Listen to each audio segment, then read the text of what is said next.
Women of Reddit, what are men not ready to hear? You don't have to be macho or a manly man. My husband did everything his friends told him not to do on our first date. I mean, he rambled on about Star Trek and MTG and some band I care nothing about. I didn't care. I loved that he was honest and had hobbies he was passionate about.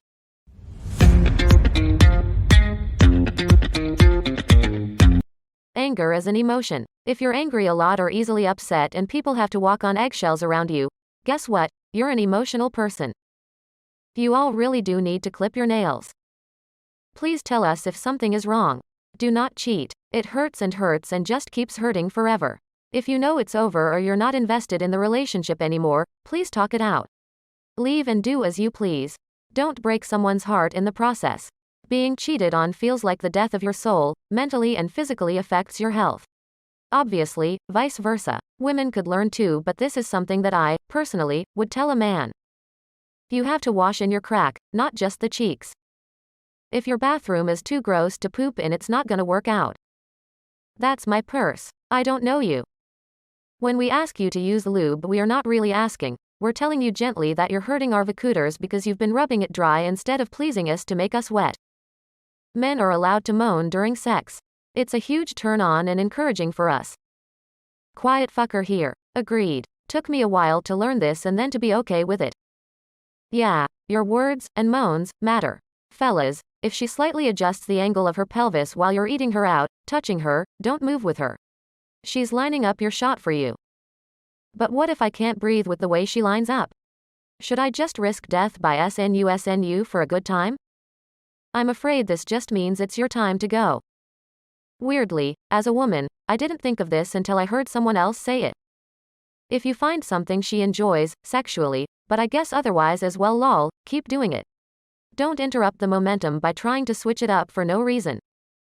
Exactly like that, oh okay, I'll go faster, harder. That having a big dick does not mean that you're gonna be better at sex. The vagina has a capacity. Being too big can in fact be detrimental for sex. The average size is the average for a reason. It is also your responsibility to avoid causing unintended pregnancies. It's not all on us. You don't get to refuse a condom and then look at us and say, don't get pregnant. Or once it's happened, say, just get an abortion, as if getting one was any easy, free and without consequences. Women never want strange men grabbing their ass in a bar. Ever. Repeat after me, ever. Or strange men grabbing our waists to move us out of their way. If you wouldn't grab a random man by the waist, don't do it to a random woman either. It should go without saying, but just in case, we don't want our asses grabbed by strange men anywhere. Not just in bars. Like, unless we explicitly ask you to give permission. Sometimes what you perceive as admiration and/or respect is actually fear. You're bigger than us, and we always have that at the back of our minds, even if we don't personally have a reason to fear you. This isn't true of all women, but I suspect it's true of a lot of us. I had a guy literally tell me one time, I have at least 100 pounds over you, as if he could easily overpower me. I was like, haha, okay, smiley face. I was so uncomfortable around him after. Yup, and many guys say that. Some say it in the heat of an argument, but it's really scary when we weren't even mentioning coming to a physical settlement of the argument. Last time it happened, iodine monofluoride was debating some stupid shit with the guy, not even arguing, and he said, you know, I would totally outpower you in a fight. It really came out of nowhere and I burst out laughing at his face and walked off with my friend, F, who was at the table. Don't say those kind of things, guys, even if it's just, OMG, you have no sense of humor. When a girl says no, please listen, don't beg until she says yes. And if she says yes to sexual intercourse, that doesn't mean she said yes to slapping and anal. Making us feel stupid for not knowing something doesn't make you look smart. Ah, I see you've met my ex-boyfriend. Bras are expensive, and it's hard to find one that fits just right. So you might think it's sexy, or passionate, to try to rip the damn thing off, or convenient to try to pop a tit over the top, but you've actually just cost us a significant amount of time and money.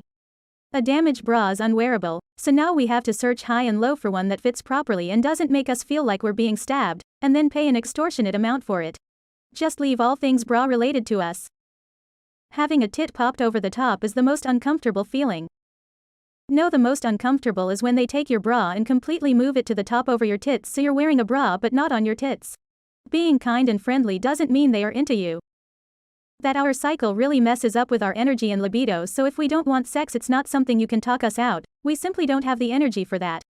It's not our fault, it's not your fault, our body is just like that. And, no, it doesn't mean, try harder, either. We might feel dirty and undesirable on our periods, too.